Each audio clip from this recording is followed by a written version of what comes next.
13-hour days, hauling bricks under the hot sun. All the profits from their labor went directly to the foreman, who earned up to 40,000 Chinese yuan a month. The workers themselves received nothing. According to one account, they hadn't eaten meat in 5 years. Their existence was one of constant surveillance and violence. They were watched by 2 guards armed with clubs and had no identity papers. When they fell ill, they were given only painkillers. Any attempt to resist was met with severe beatings or being chained up. In a moment of chilling candor, Wang admitted that he originally had 8 workers.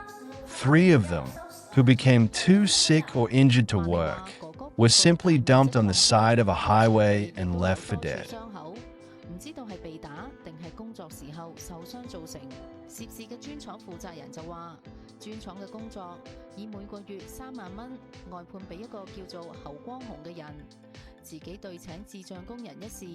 Moving further back to June 2025, a rapid succession of reports revealed the widespread nature of this problem.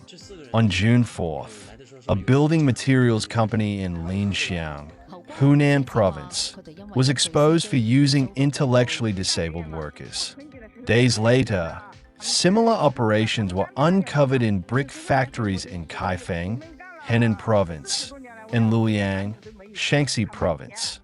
This series of events is hauntingly reminiscent of the 2007 Shaanxi black brick kill scandal, a national trauma that exposed the dark underbelly of China's economic boom.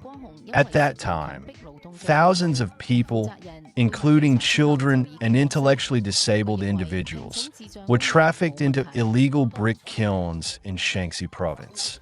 They were forced to work as slaves and subjected to horrific torture.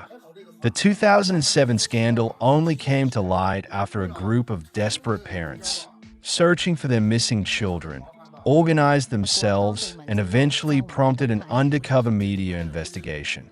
The reports revealed a deep-seated collusion between traffickers, illegal factory owners, and corrupt local officials who protected them.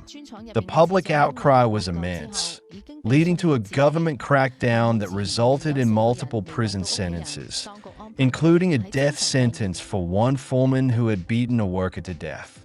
More than a decade later, it is clear that the fundamental problems of trafficking, forced labor, and official complicity were never fully eradicated. The same crimes are simply repeating themselves in different locations.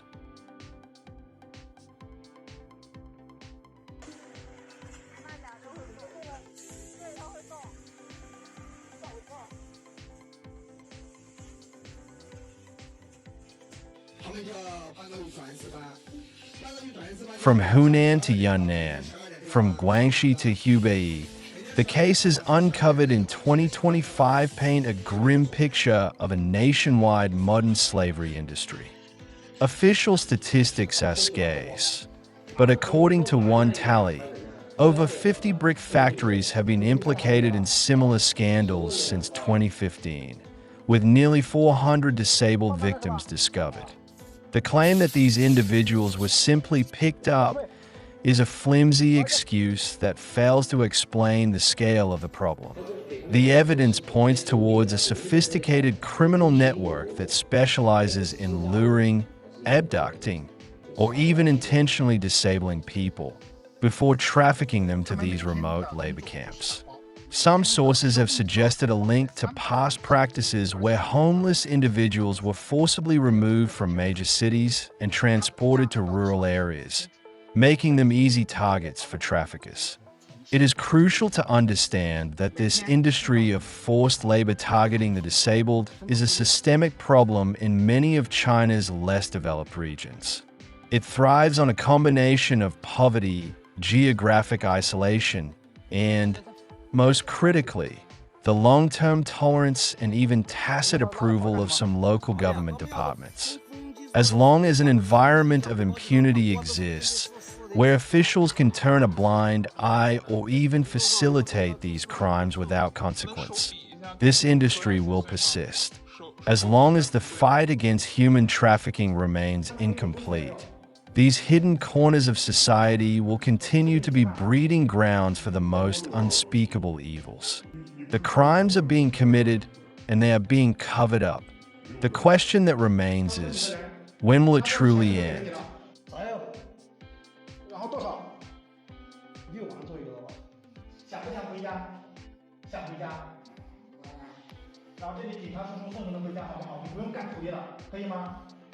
好不好？